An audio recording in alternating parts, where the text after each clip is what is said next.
What's up, you guys? It's Look Thrice, and I'm here to bring you guys a video on a new game mode that you can try out with your friends in Identity 5.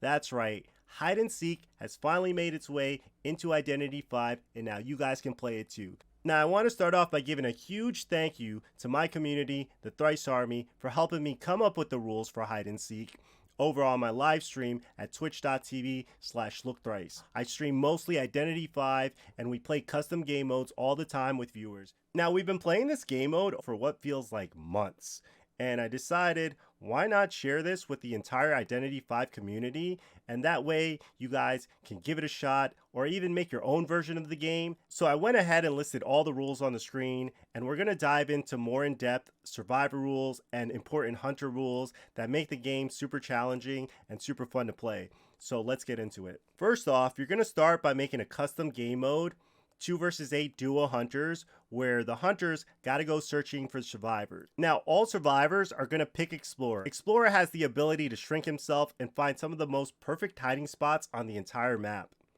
Now, the game gets tricky because you can't just hide the entire game, or else you're gonna get crows, and then the hunters are gonna find you. So you wanna balance not getting found with also occasionally working on ciphers, but not too much. We also had to come up with a way to keep track of who's been found, and the best way to do that, we found, is that once a hunter finds a survivor, survivors have to take a hit. They're not allowed to run away or try to kite the hunter. They just take that one hit, which they're not allowed to heal, which helps every single person in the match keep track of who's been found and who hasn't. Now, for survivors who are found, it's not GG just yet, because you can still help all the survivors win by decoding ciphers without the help of items though. Now, in order for hunters to win, they have to find all their survivors before the last cipher is decoded. And for survivors to win, all ciphers must be decoded before that last survivor is found. Now, while that covers the basics of the game, we're going to dive more in depth into the survivor and hunter rules, because that's where you guys are going to see what makes this game mode so challenging. Now, if you guys are liking this idea of 2 versus 8 custom hide and seek mode, make sure to give this video a like. And as I go through the rules, if you have any suggestions on other rules that you think might make the game even more fun and challenging, let me know in the comments. Now, here's a more detailed view of the survivor rules, and I'm going to cover a couple key important things that you're going to want to keep in mind.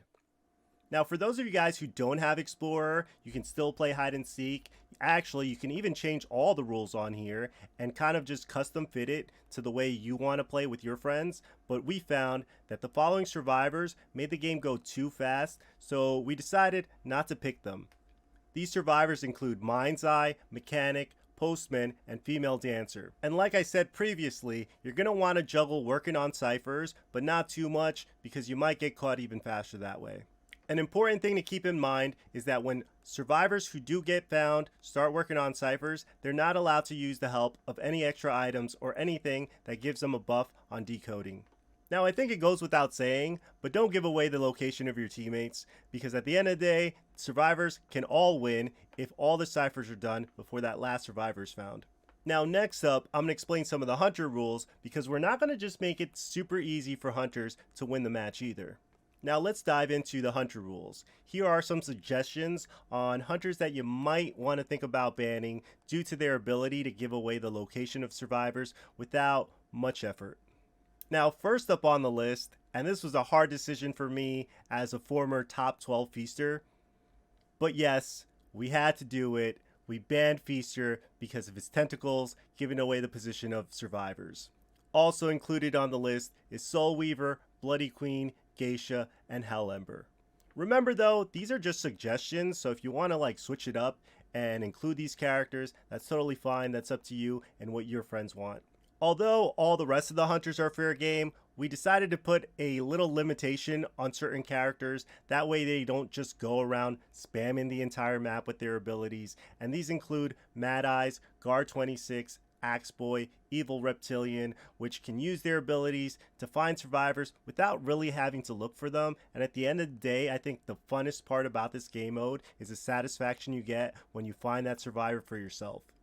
Alright, let's go into the biggest rule of them all that makes it super challenging for hunters in this game mode. And that's right, no tinnitus.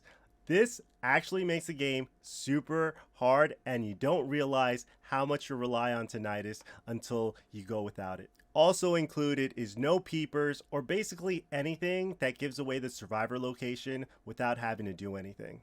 Now, as a rule of thumb, we decided to give survivors a 5-second head start to find a good hiding spot at the beginning of the match, especially since the way spawns work in this game, you might end up right in front of the hunter without even a chance to hide. So we didn't think that was fair and decided to do that 5-second rule.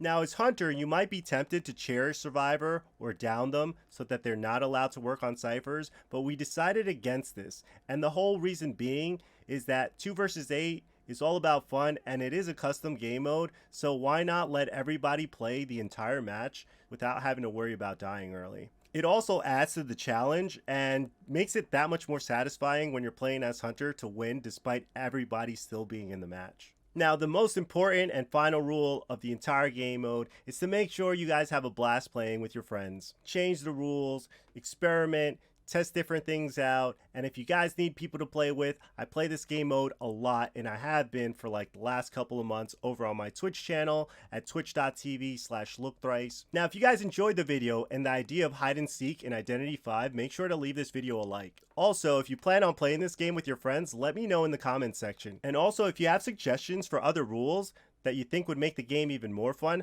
let me know, and I might update this video in the future with an updated rule set. Don't forget to share this video with your friends, that way when you guys play 2 versus 8, everybody knows the rules as well. And don't forget to subscribe and turn on your notifications, that way you're one of the first people to watch any of our new videos in the future. I'll catch you guys in the next video. Later.